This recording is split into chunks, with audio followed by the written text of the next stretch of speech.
Good morning, everyone. It's Amber here. So I'm going to read the next chapter. I believe it's chapter 4 in Who is Ruth Bader Ginsburg? All right. And I don't know if you guys all saw already, but I did do a Stardew Valley video yesterday for just a little bit. I'm probably going to do another little one this morning as well. See if there's anything new, what's going on, kind of thing. If you have any information about it, please let me know. I'd like to know about that. All right. So, chapter 4, Law School. Ruth didn't shine at everything she tried. She couldn't sing or cook, and she flunked her driver's test 5 times before passing it. But at law, Ruth proved to be a natural. Soon, she stood out in her class as a star student. She flunked her driver's test 5 times. That reminds me, when I took my permit test, I flunked once on my permit test and then passed the second time. And then when I took the actual driving test, I almost had 100% until I thought you were supposed to be at the speed limit by the time you got to the speed limit sign. Don't do that. That docked me points. So that what made me not get 100% on my test. But I learned, but I still passed. That wasn't the only reason she stood out at Harvard Law School in 1956. It was also because she was female. There was only 9 women in her class and more than 500 men.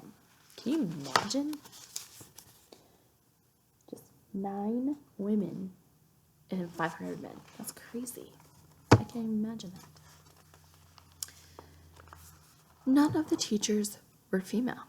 Harvard Law had only started accepting women students a few years earlier. The large classroom building still had no women's bathroom. Ugh, that's crazy.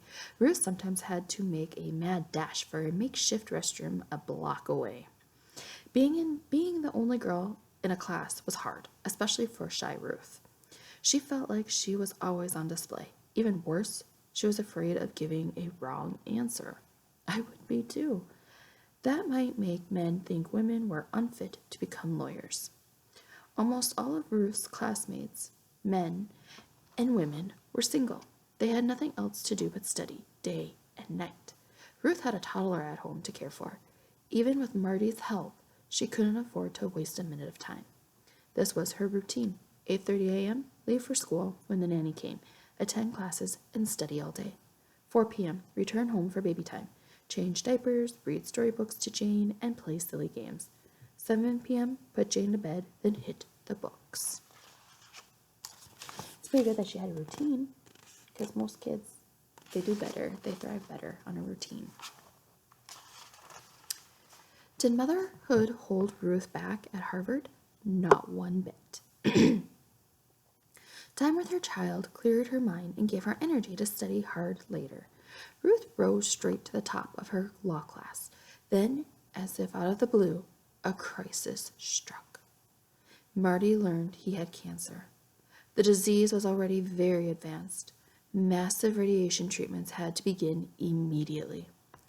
It was crushing news, but Ruth refused to lose hope or let herself feel overwhelmed. Together, she and Marty got through one treatment at a time, then the next.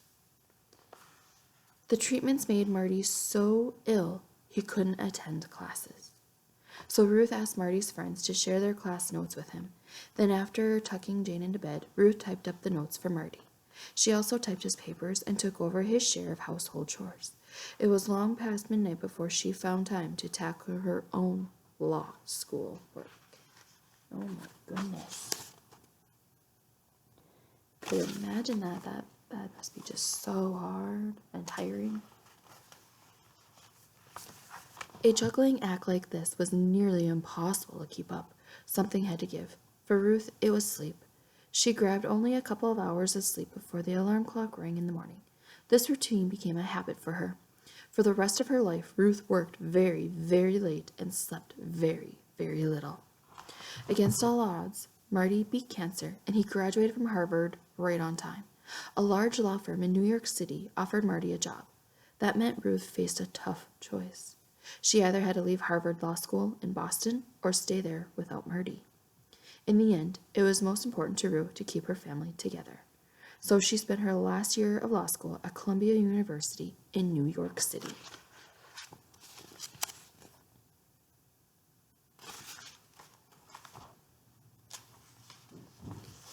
In the spring of 1959, Ruth graduated. All her hard work had paid off. She tied for #1 in her class. At graduation, a 3-year-old in the audience watched as Ruth received her diploma. Suddenly, the child stood up and yelled, "That's my mommy!" Of course, it was proud little Jane Ginsburg. Okay, that is the end of chapter 4, so I will be back for chapter 5. I hope you all have a great day.